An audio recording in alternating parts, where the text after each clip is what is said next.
man wax ma la bu ñu nekkoon. waaye yenn saa yi dañuy am ay élèves yu mel ne yow. ah kon yéen professeur dañu jokkoon élèves yi nga xam dañu jokkoon. doo ba dugal dañuy jël seen temps di benn ak ñoom.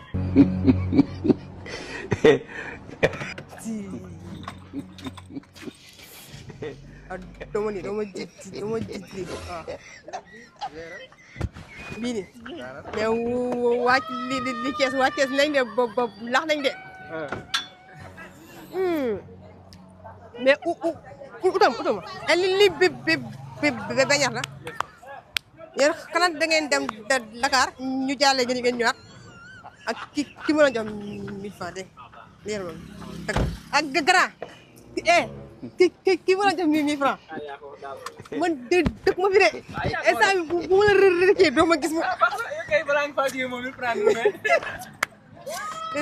mais sinon nag naka seen koor gi nag mais dégg naa ci Thiès dafa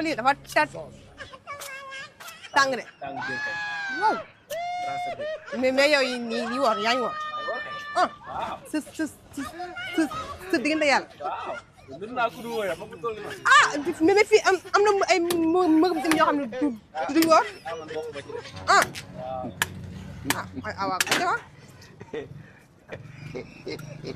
kaleen non dégg nga non man waa Thiès dañu bëgg ay tubaab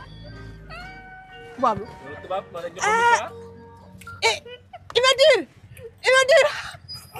dama jonte sa mbokk kii na la jox dégg kooku maa ngi ñëw man nag am naa fit nag man nay fekk imagine mu taxaw ma nga naan am di ko saxal mais imagine dinaa la c'est que man yàlla ma natt jaara lan ngeen def ba gis ma.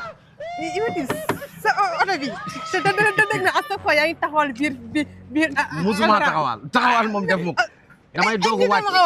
damay doog a wàcc pour laa jóge nii di ñibbi sama kër. d'accord mais tey dama laa sees si astafurlah ñoo ko yaa sees nag waaw ñëwoon ci Thiès daje ñu daje.